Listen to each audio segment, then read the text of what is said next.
What's up, guys? It's Jack back with another video. Today we're going to be going over 5 players we think you can win your fantasy league with if you draft them this year. So let's get into it. So the first guy we got here is Calvin Ridley. Calvin Ridley, wide receiver for the Tennessee Titans. Last year wasn't his best year, but he did rack up 1,000 receiving yards with a terrible quarterback room. So much controversy there with Will Levis and Mason Rudolph. And just little things that we think is really good for him. I mean, huge upgrade at quarterback with Cam Ward being drafted first overall. There's been reports that he's been dangerous with Cam Ward in training camp, and also reports that their chemistry's there. They're becoming friends. Cam Ward and Calvin Ridley hang out with each other, which is a thing you want with a rookie quarterback and a veteran wide receiver like Calvin Ridley. He's an elite playmaker, former Bama wide receiver. He has no competition at Tennessee Titans wide receiver room, which really just leads for him to be the main workhorse in that wide receiver room, racking up a lot of receptions and targets. We look back here and at his game log from last year.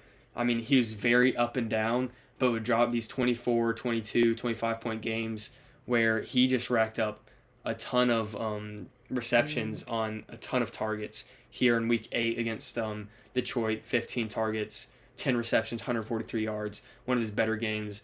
And with Cam Ward being in at quarterback and Will Levis being out for the season with injury, we think that Calvin Ridley can skyrocket over where ESPN has him at wide receiver 26. I think he can definitely be a wide receiver, top 20 wide receiver around the 18, 17, 16 range.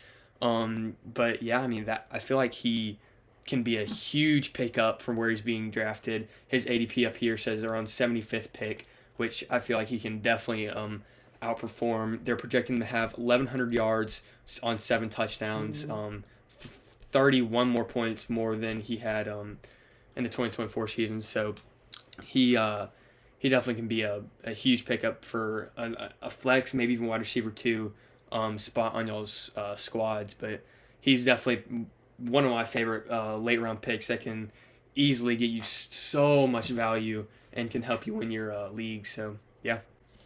Next guy we got here is Chuba Hubbard. Chuba Hubbard had a phenomenal season last year. He showed that he can be that running back 1 for the Panthers. Let's go ahead and go look at his stats from last year. I mean, he absolute workhorse. I mean, 25 carries, 26 carries, huge volume in that offense. He had so many explosive runs, racked up a ton of touchdowns, 27 points, 22 points, 21, 24, 32, 20, 15. Just a really consistent running back. Racked up 1,200 rushing yards on 10 touchdowns, and I don't see it slowing down here either. The Panthers' offense looks great in my opinion. Bryce Young has stepped it up. He started heating up at the end of last season, and to be honest, I feel like Chuba Hubbard can skyrocket past these stats that he had last year.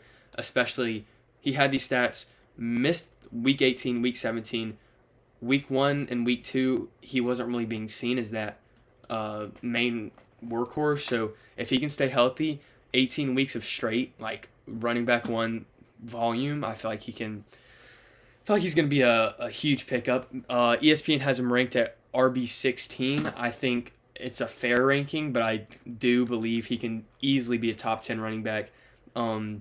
They got players like Alvin Kamara, Kenneth Walker over him. I think he can definitely outperform those guys and easily be a strong RB2, weak RB1 for y'all squads. In my opinion, he's going to be averaging 18, 19 points a week.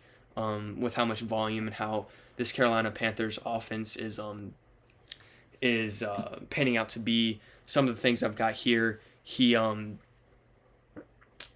was their go-to guy in the goal line. He gained most of the carries within the 5-yard line, which is huge for a running back. I mean, you have no competition with him. He's going to be that guy to go to goal line. He's going to be the 3-down back. He can be a power back, get through the line of scrimmage, gain that 1 to 2 yard but he also has the ability to make explosive plays and turn on the afterburners and have big time yardage gains. So I really like him, especially in PPR. I feel like he's gonna have a bigger role in the passing attack too, just with Bryce Young. But he's another guy I feel like he can easily be a top 10 running back and outperform his ESPN projection at running back 16. Next guy we got is Stefon Diggs. Stefon Diggs is on the Patriots now. Last year he was on the Houston Texans and actually had an ACL tear in Week 8, which was just very unfortunate for him. He is their wide receiver 2 behind Nico Collins. But even at wide receiver 2, he played phenomenal. I mean, 21 points, 19, 18, 14, 19, 12. At his age and being that wide receiver 2 behind a wide receiver like Nico Collins, these are great numbers. But you also have this concern of this ACL tear they had in Week 8. But in my opinion, I think this is going to ride him up with him moving into a wide receiver 1 position in New England. I love where he's being drafted. I love his upside with Drake May as his quarterback. Drake May looked good in his rookie. He heated up towards the end of the season. It wasn't the greatest rookie season, but Drake May definitely showed that he has the ability to be a strong quarterback for the Patriots. With Stefon Diggs, again, no virtual competition in that wide receiver room except for maybe Kyle Williams and Demario Douglas, but I think he can easily. They have him projected at a solid wide receiver 39, and in my opinion, 39, that's a blasphemous ranking. I think the biggest thing is his injury, but I feel like if he can overcome this injury and if he's still back to being healthy, I feel like it's Stefon Diggs. We've seen what he can do. We know his ability. I mean, he was the best wide receiver in the league for a couple years. Of course, age and this injury. But if he can get back to healthy, I love his situation in New England. Next guy we got here is Tetairoa McMillan. He's a rookie this season, was an absolute stud at Arizona. Big guy, 6'4", 219 pounds. He is a jump ball. I mean, he can go up and get the ball. Of course, rookie doesn't have a game log from last year, but I do want to come over here to Bryce Young. Bryce Young, ton of quarterback controversy in Carolina last year with Andy Dalton and Bryce Young, but Bryce Young did win the job, and towards the end of the season was heating up, showed we could do what he could do on his legs, showed we could do in the air, was really good. You can see in Week 18 versus Atlanta, had an absolute stellar game, 251 passing yards, 3 passing touchdowns, 2 rushing touchdowns. Bryce Young he heated up huge. This, like I said with Chuba Hubbard, this Panthers offense I feel like is going to thrive with Bryce Young finally hitting stride as the former number 1 overall pick. But again, Tetairoa McMillan, he is looking to pan out as the wide receiver 1. His wide receiver competition, he's got Adam Thielen, old veteran wide receiver, and then Xavier Legette, and he has not really shown any signs of being their staple wide receiver 1. He hasn't shown that key like that. Just a guy he's not going to be the wide receiver 1. He doesn't have the skills, but McMillan is just such a great playmaker. They picked him with the 8th overall. I mean, of course, because you pick him at the 8th overall, you're of course going to use him a ton. I'm really liking it with how Bryce Young is hitting in stride, and he is an unproven rookie, but with his upside, I mean, I love where he's been taken at around the 89th pick, but they're projecting him at wide receiver 33.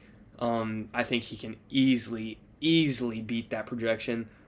Huge upside, but also has a huge floor, or a low floor because he's a rookie and he's unproven, but this is a guy, probably one of the riskier picks here, but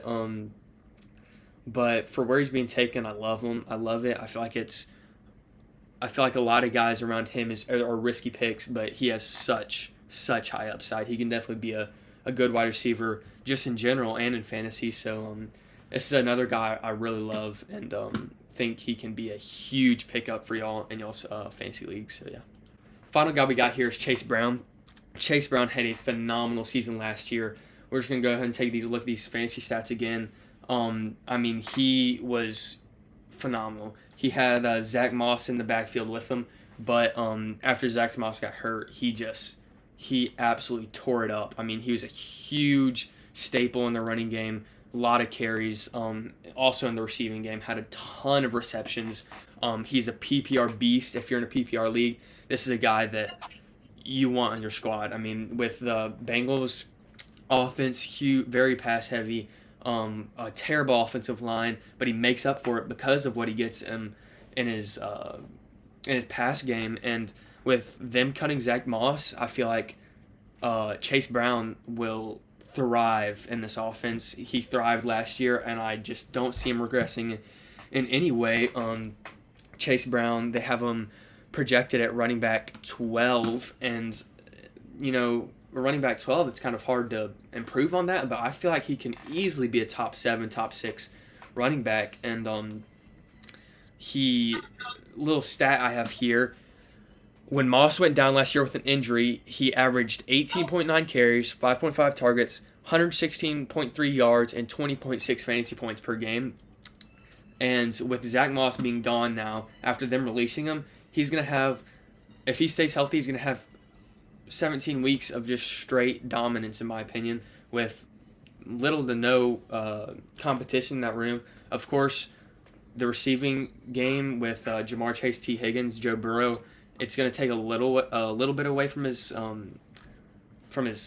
run game. But I mean, I just feel like Chase Brown is a huge guy, especially in PPR leagues, that can easily be a strong running back 1, running back 2. I mean, he's going to be a beast. It is going to do it for me.